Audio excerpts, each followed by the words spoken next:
I'm just sitting here waiting for Pimpy to do a video and tell us to head to the bank because we're rich. Our favorite dog, Dozer, makes another appearance. Anyways, I was playing with that earlier. It was kind of funny. Thank you, Susan, for that one. I appreciate it. I love the gear that Dozer is wearing, obviously. Huge Trump supporter. I know a lot of people out there don't, but sorry to say, I do like Trump. But nonetheless, that's nothing to do with what we're talking about. Again, I want to remind everybody that we do have one of the fastest growing groups on Facebook, and that's Pippy's Investment Chat. A lot of people are quickly learning that you can come over to the group. It's free to get into, and on there is a ton of information that's being shared. Information about the Iraqi dinar, information about the Vietnam dong, cryptocurrencies, other investment opportunities. There is a lot of information in here being shared. So I encourage everybody to come on over and sign on up and just interact with the people that are in there. Okay, the link will be in the description. Feel free to follow it and jump on in there. Okay. First things I want to talk about is people are already in panic mode. I told you one of the most volatile investments are indeed cryptocurrencies. It could swing so far one way and so far back the other way whenever you invest into the cryptocurrencies. So this is why I'm telling you, if you're going to buy into cryptocurrencies, don't panic. The best thing you could do is just go ahead and buy them and then just leave them alone. Again, I'm not a big fan of cryptocurrencies, but I'm also smart enough to realize there is a window of opportunity in which people can definitely make some good money off cryptocurrencies. It's taken a pretty good tumble.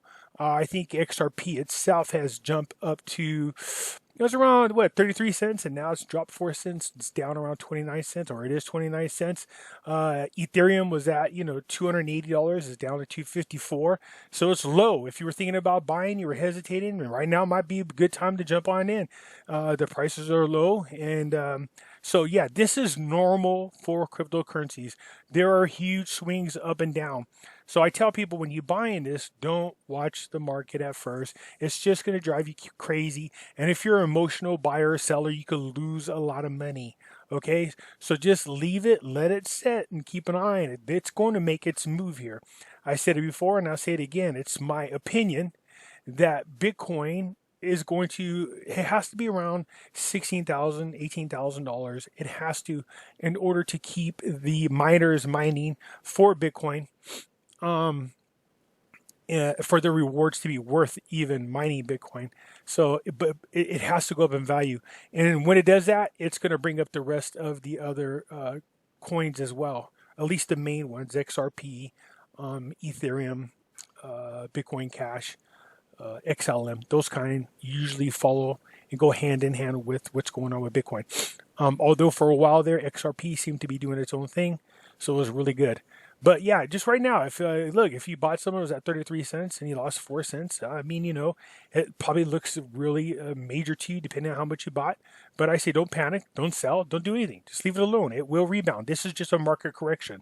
That's all it is. It had been steady climbing for the last couple 3 weeks, and so this is not unusual. The same thing happens in the stock world. So just let it do what it needs to do, and then it'll start to swing back up. So actually, right now is probably a good time to jump on in there and invest in them, because as the price gets lower, you can buy them cheaper, and then when they go up, you've obviously made some money off of them.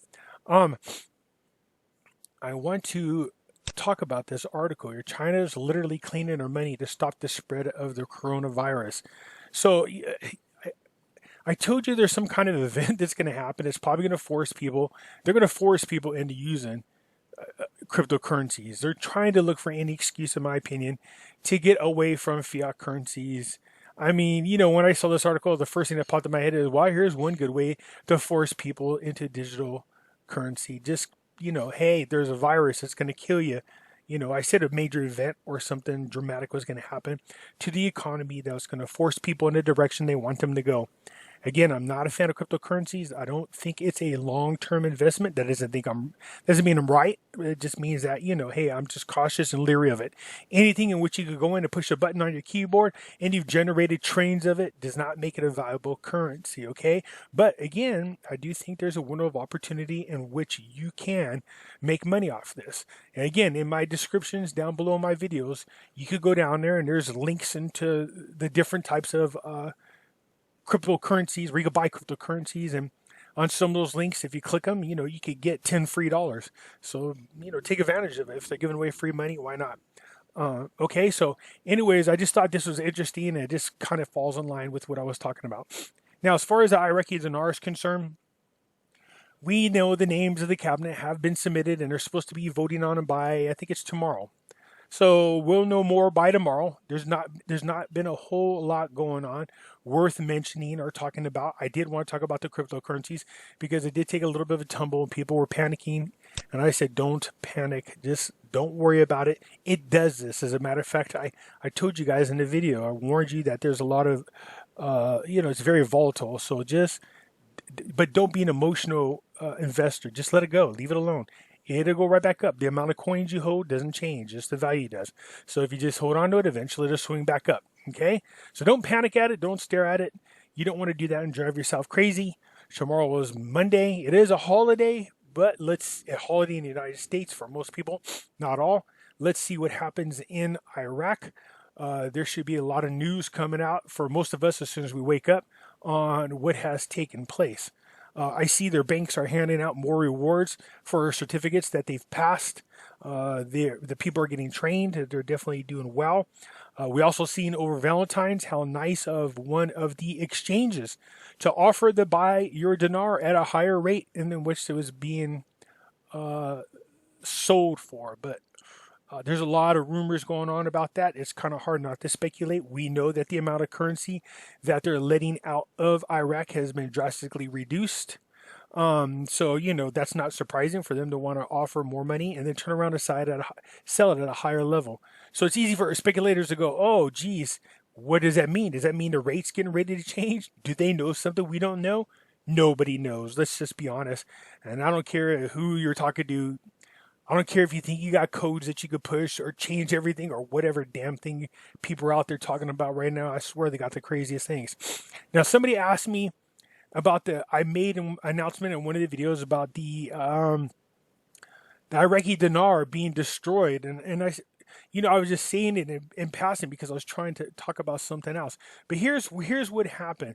We know that there is this window of time in which Iraq was spending $1 to $1.5 billion of their money and buying the dinar off the open market. We saw those articles, but here's just it's one of these things that just happens. So, in talking with a friend of mine at the bar, we were just catching up on stuff. I was listening to this man who served his 9 years, I think it was, in the army. And I was just ear hustling him. I was listening to him because he was talking about all the weird crap that he's seen over there, all the rumors that he heard over there. And I liked the stories. One of them was that, in Afghanistan, he got tired of garden poppy seeds. And then that's when I stuck my 2 cents in there. The poppy fields. I said, well, that's because, prior to the Afghan war, the United States was producing less than 0.5% of all the world's production of heroin. During the Afghan war, when we took over the poppy seeds, we now produce 99.6% of all the world's heroin. So, yeah, of course our soldiers are guarding the fields. The CIA is making sure that you're there. And we started laughing and joking about it. But, he was talking about how some of the terrorist people, when they were captured, were telling them stories about invisible soldiers. There's this technology out there that the soldiers would just appear right in front of them. And then, they didn't see them coming or anything. I thought, oh, that's an interesting story. And then he says this. And he says, I don't know. I did other things like I remember one of our details were we had to go and monitor the Iraqi bank destroying their currency. And I said, what do you mean destroying the currency? He goes, yeah, for some reason they were destroying the currency. We had to keep logs. We had to keep logs of all the serial numbers of the money that was being destroyed. And it was right around the time again when they were buying the currency back. I said, so, are you sure they're destroying it? He goes, yeah, they're throwing it in a damn fire is what they were doing. And I said, really? Do you happen to know how much was destroyed? Now, he was on a detail for a short period of time, but according to the logs, he says just off the top of his head, about 19 trillion was the last time he saw whatever was on the books. And I said, well, that's kind of interesting. They didn't tell you why. He goes, nope, they don't tell us why we're doing what we're doing. We go in there and we just do what we're told. So their job was to protect, guard, and watch over dinars being destroyed. Now, that's pretty big news. But again, this is unsolicited. I mean, the guy doesn't know me. I didn't know him. He doesn't know anything else about, the dinar or what's going on or anything else like that. So it's just me catching him talk about stories in passing is all it was. So, that just all that did was lend credibility to what I was saying, that something happened and it was destroyed during that time. They bought 70, or yeah, I think Iraq bought or removed 70% of the dinar off the open market. I believe it was 24 trillion of the 27 trillion. So, it was destroyed. That's what happened to it. Okay, so this guy just saying so unsolicited is why I made that comment that I did. That I knew for a fact. Well, it's not really a fact, but this is a guy unsolicited. We're just talking and he mentions it along with 50 other stories. So anyways, I mentioned it quickly in another video, and it caught a lot of people's attention. They were like, you don't know that for a fact. You don't know that's what happened. Yeah, I do. I know what happened. So I know that's what happened because I was listening to the guy talk. So, anyways, I just wanted to mention that because people are like, how do you know? A lot of people ask me that question, and I just wanted to mention that real quick. So, okay, not a lot going on. Let's keep an eye and see what happens to Iraq during the elections that are about to happen. Let's keep an eye on China. Hopefully they could get back on their feet over there with this coronavirus. They're not being honest about the amount of people dying. It's much higher than people are reporting.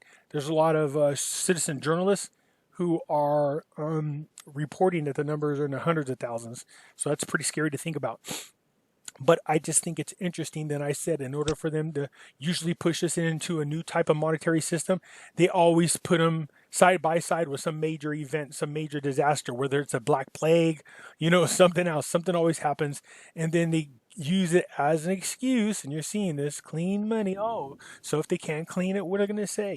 Hey, I think we should go to digital currencies this way. Then you don't pick up the coronavirus. Is that going to happen? I don't know. I'm just guessing. That's just me speculating that these things usually go hand in hand. Go look it up. Every time we switch from one monetary system into another, they go hand in hand with these types of events. It's not a coincidence. These things are planned, okay? So cross your fingers. Let's get in there, Iraq, and establish a new government. Let's get it back to being stable. For those of you panicking over the cryptocurrency, stop panicking. Just leave it alone. Don't sell. Nothing's worse than you bought high, sell low. You're losing money. This is normal for the cryptocurrency market. You know what I mean? This is one of those reasons why I hate it, but I'm also smart enough to know, just leave it alone. If you've invested in it, just let it sit there and don't respond emotionally to huge losses, okay? Just let it go. Okay, so for XRP, see, so if it was drop 4 cents, three, it's a pretty good chunk of change there, man. So just leave your cryptocurrencies alone, buy low like now, and just keep adding to your pile and just leave it alone. Eventually the swing's going to go in the opposite direction. We are going to get a huge run. Right now this is just a market correction, okay? Anyways, one of the things I'm working on, I wanted to share with everybody, is a lot of people are asking good questions, like what are the different ways to make your money work for you? Because we talked about the CDARS accounts and everything else. So I'm looking up different things that can be done that I'll share more with you. I shared a couple of things, but let me look up some more things to share with individuals. This way you can learn how to invest your money wisely, so that you're not screwing off all your principal, and you can find a way to live off the interest. Okay.